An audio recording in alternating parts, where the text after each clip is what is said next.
Bismillahirrahmanirrahim. Assalamualaikum warahmatullahi wabarakatuh. Pertama-tama saya ucapkan puji dan syukur atas kehadirat Allah Subhanahu wa taala karena pada kesempatan kali ini saya dapat mempresentasikan proposal penelitian saya.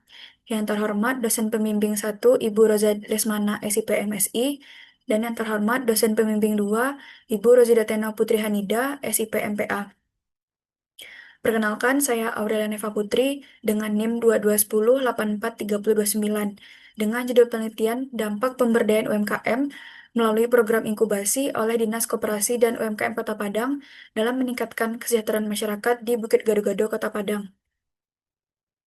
Baik, selanjutnya.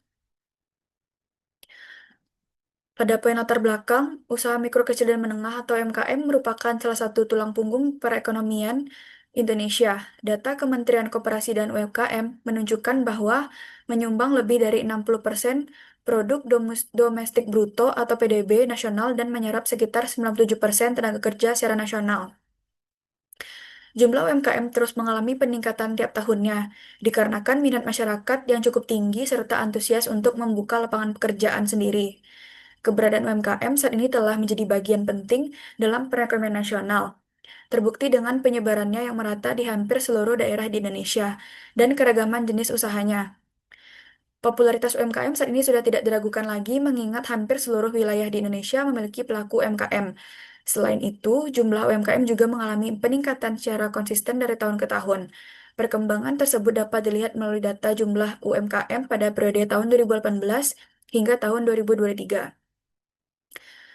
Meskipun sempat menghadapi tantangan besar akibat pandemi COVID-19, jumlah UMKM di Indonesia terus meningkat dari tahun 2018 hingga tahun 2023. Pada tahun 2018, UMKM tercatat sebagai tulang punggung perekonomian nasional dengan lebih dari 99% dari total unit usaha di Indonesia. Dengan pemulihan ekonomi nasional pada 2021 dan 2022, jumlah UMKM kembali meningkat pesat. Keberlanjutan usaha mikro dan kecil juga didorong oleh program bantuan sosial, kredit usaha rakyat, digitalisasi UMKM, dan berbagai pelatihan pemerintah. Pertumbuhan UMKM menunjukkan bahwa aktivitas ekonomi berbasis rakyat semakin berkembang. Kota Padang, salah satu pusat pertumbuhan ekonomi Sumatera Barat, menunjukkan hubungan ini, seperti yang ditunjukkan oleh data yang dikumpulkan oleh Dinas Koperasi dan UMKM Kota Padang. Jumlah UMKM terus meningkat dari tahun ke tahun, baik dari segi skala usaha maupun jenis dari tahun ke tahun, maupun jenis industri yang mereka wakili seperti perdagangan, kerajinan, kuliner, dan jasa. Peningkatan ini menunjukkan bahwa penduduk Kota Padang semakin terlibat dalam aktivitas ekonomi yang menghasilkan, terutama melalui bantuan program pemerintah daerah seperti pelatihan kewirausahaan, pendampingan usaha, dan penyediaan modal. Keberadaan UMKM di Kota Padang berperan penting sebagai alternatif lapangan kerja, khususnya bagi masyarakat dengan latar belakang pendidikan rendah maupun kalangan ekonomi menengah ke bawah. Selain memberikan kontribusi terhadap penyerapan tenaga kerja, sektor UMKM juga berpotensi menjadi salah satu sumber pendapatan asli daerah atau PAD yang signifikan.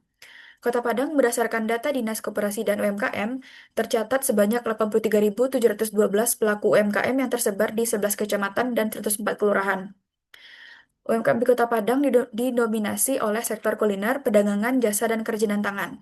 Untuk memperkuat analisis mengenai perkembangan UMKM di Kota Padang, perlu dilihat pula bagaimana kondisi di masing-masingnya. Dalam persebarannya, terdapat konsentrasi UMKM yang cukup tinggi di wilayah Padang Selatan yang memiliki potensi wisata pantai, kuliner lokal, serta aktivitas wirausaha skala mikro. Wilayah ini merupakan salah satu titik konsentrasi pelaku UMKM dengan beragam jenis usaha yang dijalankan masyarakat setempat. Berdasarkan data yang tersaji, jumlah dan jenis UMKM di Kecamatan Padang Selatan pada tahun 2025 dapat dilihat bahwa jumlah pelaku UMKM di setiap kelurahan menunjukkan variasi yang cukup signifikan dari total 4.549 pelaku UMKM. Kelurahan Mata Air menempati posisi tertinggi dengan jumlah 843 unit usaha, disusul oleh Kelurahan Rawang dengan 628 unit usaha. Sebaliknya, Kelurahan Bukit Gado-Gado menempati posisi kedua terendah dengan total hanya 174 unit UMKM. Berada sedikit di atas Kelurahan Teluk Bayur yang menjadi kelurahan dengan jumlah UMKM terendah, yakni 165 unit. Data ini menunjukkan bahwa aktivitas ekonomi masyarakat di Bukit Gado-Gado relatif lebih rendah dibandingkan dengan kelurahan lain di Kecamatan Padang Selatan. Jumlah pelaku UMKM yang rendah menunjukkan bahwa potensi ekonomi masyarakat belum tergarap secara optimal. Faktor-faktor seperti keterbatasan akses informasi, rendahnya kapasitas manajerial, kurangnya modal usaha, serta minimnya dukungan dalam hal pelatihan dan pendampingan dapat menjadi penyebab lambatnya perkembangan UMKM di wilayah ini. Bukit Gado-Gado dianggap sebagai area yang menggambarkan karakteristik ekonomi masyarakat pinggiran kota di mana sebagian besar bisnis adalah mikro, dengan modal terbatas, jaringan bisnis, dan akses ke teknologi dan informasi. Selain itu, Bukit Gado-Gado memiliki banyak peluang ekonomi lokal seperti bisnis retail dan kuliner, tetapi belum berkembang dengan baik.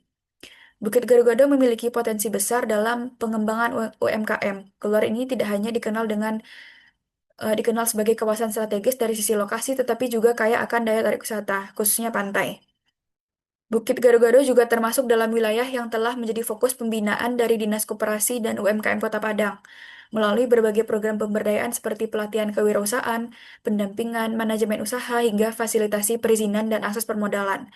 Fenomena ini menunjukkan bahwa intervensi pemerintah dalam bentuk program pemberdayaan yang dilakukan di Bukit Gado-Gado berpotensi besar dalam menciptakan dampak sosial ekonomi yang signifikan. Pemerintah Kota Padang terus mendukung usaha mikro kecil dan menengah untuk naik kelas, salah satunya melalui program inkubasi UMKM. Program ini merupakan langkah strategis untuk mendukung program unggulan Wali Kota Padang Fadli Amran dan Wakil Wali Kota Maigus Nasir, terutama dalam hal pemberdayaan ekonomi masyarakat. Pemerintah Kota Padang melalui Dinas Koperasi dan UMKM sebagai leading sektor dalam pemberdayaan ekonomi lokal telah menjalankan berbagai program yang meliputi aspek pemasaran, perizinan, permodalan, teknologi, pembukuan, serta pelatihan. Pemberdayaan yang dikenal sebagai program inkubasi UMKM berfokus pada peningkatan kapasitas pelaku usaha secara keseluruhan. Selain bantuan modal, inkubasi ini menawarkan coaching, mentoring, konsultasi bisnis, dan akses ke jaringan pasar. Selama inkubasi, UMKM mendapatkan bimbingan komprehensif mulai dari perencanaan bisnis, pengelolaan keuangan, inovasi produk, dan strategi pemasaran digital. Tujuannya adalah agar UMKM yang awalnya berskala mikro dapat berkembang menjadi bisnis yang berkelanjutan yang dapat bersaing secara nasional dan internasional. Inkubasi sangat penting untuk mengurangi kegagalan usaha kecil dan menengah pada awal berdirinya. Pemerintah melakukan langkah strategis melalui program inkubasi UMKM di Kota Padang untuk meningkatkan kapasitas usaha kecil melalui pendampingan yang terstruktur. Program ini dijalankan secara konsisten di setiap kecamatan dan dijadwalkan setiap minggu. Sebanyak 50 pelaku UMKM per kecamatan diundang ke setiap sesi yang berlangsung sekitar 2 jam. Pemerintah Kota Padang berusaha memastikan bahwa semua bisnis di seluruh kecamatan memiliki kesempatan yang sama untuk mengikuti pembinaan tanpa terbatas pada jarak atau akses. Banyaknya pelaku UMKM belum memahami manfaat program sepenuhnya, dan beberapa bahkan ragu untuk mengikuti program pendampingan karena menganggapnya sebagai sosialisasi biasa.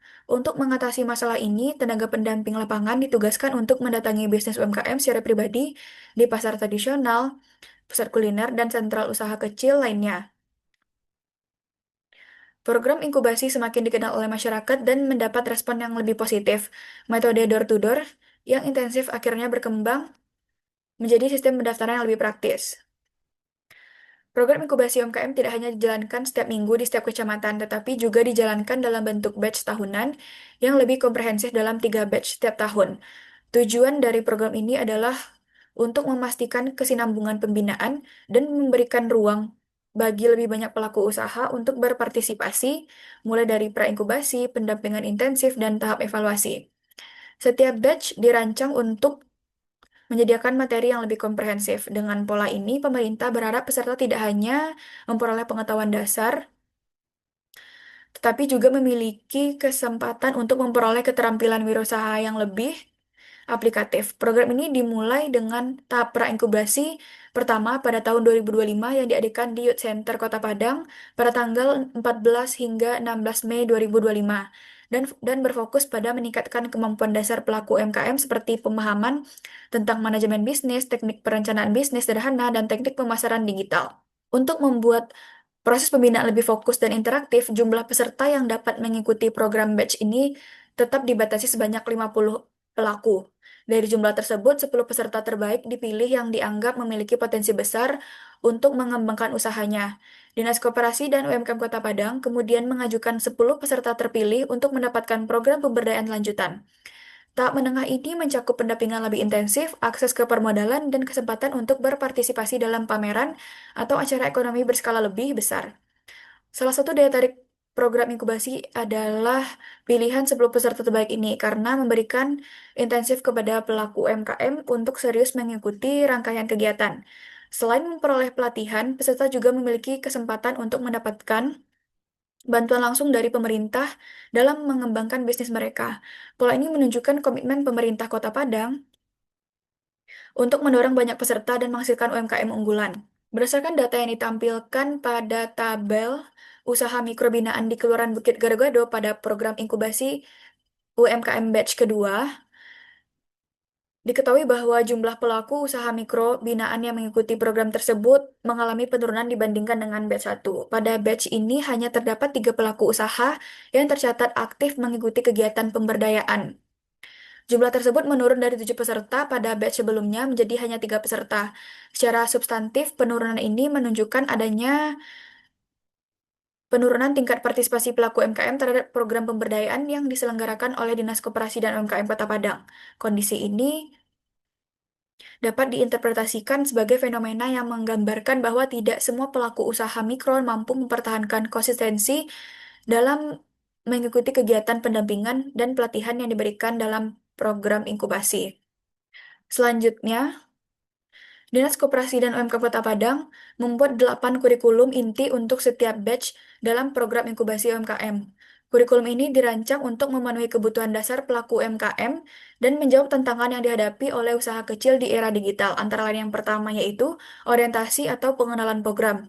Yang kedua, legalitas usaha, termasuk NIB, PIRT, halal, merek, dan lain-lain.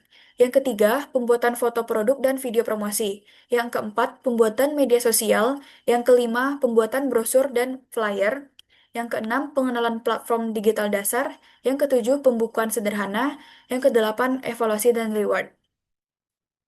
Selanjutnya, rumusan masalah dalam penelitian ini, bagaimana dampak pemberdayaan UMKM melalui program inkubasi oleh Dinas Koperasi dan UMKM Kota Padang terhadap peningkatan kesejahteraan masyarakat di Bukit Gado-Gado Kota Padang. Selanjutnya, tujuan penelitian yaitu menganalisis bagaimana dampak pemberdayaan UMKM melalui program inkubasi oleh Dinas Koperasi dan UMKM Kota Padang kepada pelaku UMKM dalam meningkatkan kesejahteraan masyarakat di Bukit Gado-Gado sebagaimana merupakan bentuk dukungan dari pemerintah berupa program unggulan kepada masyarakat yang mengembangkan sektor UMKM di Kota Padang. Selanjutnya, studi penelitian relevan pada penelitian ini yang pertama yaitu Buyung Romadhoni dan kawan-kawan pada tahun 2022 dengan judul Pemberdayaan UMKM dalam rangka peningkatan kesejahteraan masyarakat di Kabupaten Goa. Selanjutnya, Jasri dan kawan-kawan pada tahun 2023 dengan judul penelitian Analisis Pemberdayaan UMKM dalam Perspektif Ekonomi Syariah untuk Mencapai Kesejahteraan Masyarakat. Dan yang terakhir yaitu Intan Gemala dan kawan-kawan pada tahun 2022 Pemberdayaan Usaha Mikro Kecil dan Menengah UMKM untuk meningkatkan kesejahteraan masyarakat studi kasus pada usaha rengginang di Desa Baru Tahan Kecamatan Moyo Utara Kabupaten Sumbawa. Selanjutnya, pada penelitian ini saya menggunakan teori tahapan pemberdayaan oleh Ambar Teguh Sulistiani. Yang pertama yaitu tahap pemberdayaan dengan indikator motivasi, dan yang tahap kedua tahap transformasi kemampuan dengan indikator peningkatan pengetahuan dan akses terhadap informasi. Dan yang ketiga tahap peningkatan kemampuan dengan indikator peningkatan hasil pendapatan. Selanjutnya untuk skema pemikiran, Undang-Undang Nomor 20 Tahun 2008 tentang Usaha Mikro Kecil dan Menengah, selanjutnya pemberdayaan UMKM melalui program inkubasi oleh Dinas Koperasi dan UMKM di Bukit Gado-Gado Kota Padang. Selanjutnya yaitu teori tahapan pemberdayaan oleh Ambar Teguh Sulistiani dengan tahap penyadaran, tahap transformasi kemampuan, dan tahap peningkatan kemampuan. Selanjutnya untuk definisi konsep, yang pertama yaitu pemberdayaan merupakan upaya yang bertujuan untuk memberikan ruang bagi kelompok masyarakat agar memiliki keberanian dalam mengungkapkan pendapat, ide, serta gagasan yang dimiliki, sehingga dapat mendorong peningkatan kapasitas dan kemandirian mereka dalam menjalani kehidupan secara lebih mandiri dan berdaya. Yang kedua yaitu usaha mikro kecil dan menengah atau UMKM. Merupakan kegiatan ekonomi produktif yang dijalankan oleh individu maupun badan usaha, perseorangan yang bersifat mandiri dan tidak tergolong sebagai anak perusahaan atau cabang dari perusahaan besar. UMKM beroperasi secara otonom dengan skala usaha, kekayaan bersih, dan omset yang berada dalam batasan tertentu sebagaimana telah diatur dalam peraturan perundang-undangan. Dan yang ketiga yaitu tahapan pemberdayaan merupakan serangkaian proses bertahap yang dilakukan untuk meningkatkan kemampuan, kesadaran, dan kemandirian masyarakat agar mampu mengatasi permasalahan hidupnya secara mandiri. Selanjutnya yaitu definisi operasional pada variabel tahap penyadaran dengan indikator motivasi mendeskripsikan upaya Dinas Koperasi dan UMKM Kota Padang dalam menanamkan pemahaman, motivasi, dan sikap positif kepada pelaku UMKM di Bukit Gado-Gado Kota Padang. Selanjutnya, tahap transformasi kemampuan dengan indikator peningkatan kemampuan mendeskripsikan upaya Dinas Koperasi dan UMKM Kota Padang dalam meningkatkan pengetahuan pelaku UMKM di Kelurahan Bukit Gado-Gado melalui pelatihan, penyuluhan, pendampingan, dan bimbingan teknis. Selanjutnya pada indikator akses terhadap informasi, yang pertama yaitu bentuk pemberian informasi mendeskripsikan bentuk pemberian informasi yang dilakukan Dinas Koperasi dan UMKM Kota Padang terhadap pelaku UMKM di Bukit Gado-Gado, Kota Padang. Selanjutnya, dampak bagi masyarakat mendeskripsikan dampak langsung terhadap peningkatan kemampuan dan kesejahteraan pelaku UMKM setelah dilakukannya pemberdayaan. Selanjutnya yaitu variabel yang ketiga, variabel tahap peningkatan kemampuan dengan indikator peningkatan hasil pendapatan. Proses pemberdayaan yang dilakukan oleh Dinas Koperasi dan UMKM Kota Padang yang ditunjukkan melalui peningkatan pendapatan usaha para pelaku UMKM di Kelurahan Bukit Gado-Gado. Selanjutnya, penelitian ini menggunakan metode penelitian deskriptif dengan pendekatan kualitatif. Selanjutnya, teknik pengumpulan data yaitu dengan wawancara, dokumentasi, dan observasi. Selanjutnya, teknik pemilihan informan. Dalam penelitian ini, peneliti menggunakan teknik purposive sampling, yaitu metode pemilihan informan secara sengaja berdasarkan kriteria tertentu. Informan yang dipilih adalah mereka yang dianggap memiliki pengetahuan, pengalaman, atau informasi yang relevan dan mendalam terkait dengan topik penelitian. Selanjutnya, peranan peneliti. Dalam hal ini, peneliti berfungsi sebagai instrumen utama yang terlibat secara aktif mulai dari tahap perumusan masalah, penetapan tujuan, dan manfaat penelitian hingga proses pemilihan informan yang relevan untuk pengumpulan data. Selanjutnya itu proses penelitian. Penelitian mencakup serangkaian tahapan yang dilalui selama pelaksanaan penelitian. Tahap tersebut dimulai dari pengurusan perizinan untuk pelaksanaan penelitian termasuk penyampaian surat permohonan penelitian sebagai bentuk resmi untuk memperoleh akses data dari informan. Selanjutnya, peneliti melakukan kegiatan pengumpulan data di lapangan dan pada tahap akhir menarik kesimpulan berdasarkan temuan yang diperoleh selama proses penelitian berlangsung. Selanjutnya, untuk unit analisis, eh, yaitu instansi pemerintah daerah, dinas, koperasi, dan UMKM Kota Padang. Selanjutnya, teknik analisis data, yaitu reduksi data, penyajian data, dan penarikan kesimpulan. Dan yang terakhir itu teknik keabsahan data. Pada penelitian ini, peneliti menerapkan triangulasi dengan mengumpulkan data dari dua sumber utama, yaitu Dinas Koperasi dan UMKM Kota Padang, sebagai institusi yang menjalankan program pemberdayaan, serta pelaku UMKM atau pedagang yang beraktivitas di kawasan Bukit Gado-Gado Kota Padang untuk memperoleh gambaran yang utuh dan mendalam terkait program pemberdayaan yang dijalankan. Baik, sekian dari saya. Apabila ada kesalahan mohon dimaafkan. Assalamualaikum warahmatullahi wabarakatuh.